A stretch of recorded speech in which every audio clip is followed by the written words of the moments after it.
now the sound is clear. Okay. So they had there was a commotion about the taxi industries. They wanted to increase the price that someone has to pay to a taxi depending on the distance.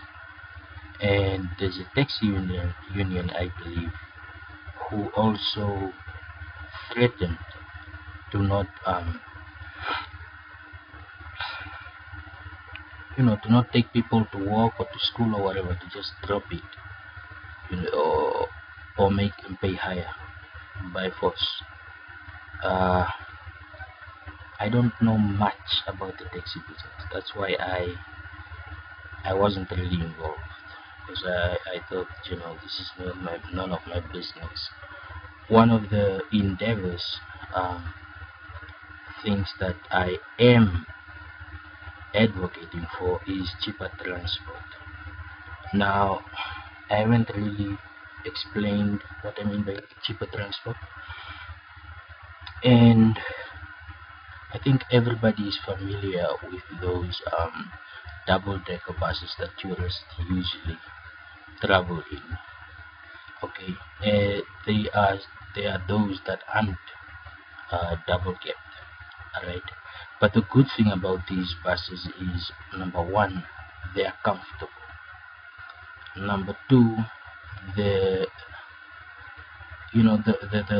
engine tries to be efficient on petrol, right? And you basically just feel comfortable in there. Now, an investment into these buses on a main scale would eliminate and will also reduce the price that people pay for transport. And what's better is it will help with congestion, and this is something that I did say. It will help with the congestion, because there will be bus stops. People go there, wait for their bus. There will be timetables scheduled, so people can tell, like, the bus leaves at this time and that time and that time. As well as, before this is sort of considered at a phase where it can be implemented, the people that will use this service will also be surveyed, and the times that they use this service will also be surveyed. And more importantly, because it would mostly just be one bus that's at the bus stop, and then another bus comes along, right? And they will obviously work on the clock. The good thing is you can create a lot of bus stops cheaply, as opposed to expanding roads while the city is congested. And these buses can also do long distance. They can also do long distance, and people that are traveling long distances will have that kind of transport. And depending now on the people that use these services for long distance trips, other vehicles can then be used. But the thing is, if you have those luxurious buses, and by luxurious I mean comfortable buses, and you have the convenience of them always showing up on time, as well as you pay the driver, right? You just pay the driver. And because it is something that our ministry can look into, right? It won't cost a lot to use this service. It will be a public service, but it's all about cosmetics. The reason why a lot of people don't use the conventional buses that we have right now, one is because of time. Most of them are always late. Two, they look like they haven't been maintained in like 20 years. Three, they are very uncomfortable while you're in them. Right, so this is an idea that can grow and walk. I mean, future the future now, depending on how we go as SADC, can be a railway system throughout the SADC region or countries,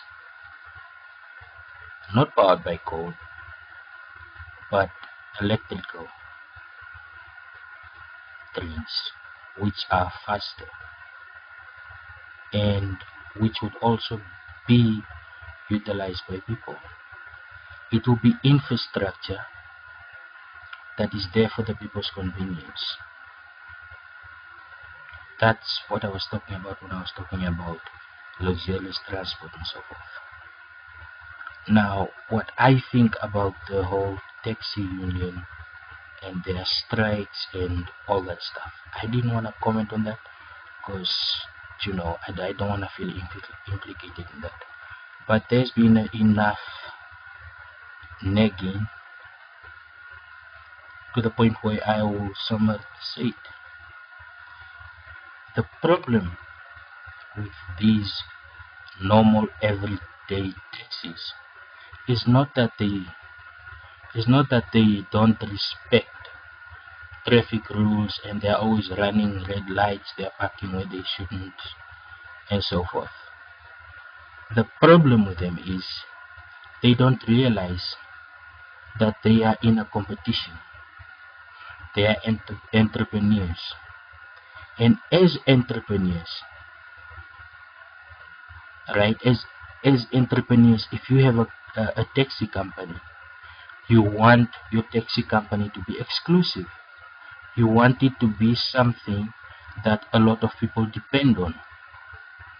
And even more, you want to reduce the price so that you can win against your competition. Now, the competitive clauses and whatever that say, you know, the price should be this, otherwise it's unfair. That's what they want to do. That's business. Then they have to deal with it. If they want to go on a march about the tickets they get, wanting the government, of course, to not give them a lot of tickets, then they also have to start to implement a business culture in their industry. And that means, you know, this person has a fleet of taxis and they are known to be cheaper, and once more, they have fixed customers. This is already being done, I know, but there are many other ways that they can use to compete, and they are not competing about price. They are competing about who can grab the person and force them into their car. That's what they compete about. Who literally catches the next customer. So taxis don't only have a bad reputation with taxis don't only have a problem with traffic officers. They also have a problem with civilians. Right? They also have a problem with civilians because it's a get license, start driving taxi kind of thing. And that needs to be regulated. If you are a driver, then I think NATA should put up a special uh, special test for taxi drivers, where they can mark them off and see whether they are fit to drive taxis. And in doing that, the ones that know how to drive and stuff will remain on the road. The risk takers won't, and the ones that aren't will learn. That's it. That's what I can say about that. That's what I think about that. And business. Malls are taking over towns, and most of the shops there are franchises, and local business is suffering because of this. And this is because the community is alienated from their business people. The client business relationship is weak, right? You want people to come back again. You want to give them a proper experience. You want them to remember that they were there. So if you don't have the funds to compete with the bigger businesses, then you have to start out thinking that what can you do that's different from them? And there is a great advantage in that most of these franchises are not local, so they don't know about local wants and needs. What they do is they tell people what their wants and needs should be, and there should be a turnaround strategy when it comes to this. And entrepreneurs, I see a lot of people who want to be entrepreneurs, to be an entrepreneur because you want to make your own money, you want to be your own boss. But even for me, entrepreneurship is something that should be a risk. It should be a risk because you should completely stand out. And furthermore, you should have a plan of loss, because you're not going to start and then have profits, and after a few months the place breaks down because the owner could not maintain his family life any longer, right? So that sort of conflict cannot be blamed on the bigger monopolies that are coming in. It cannot.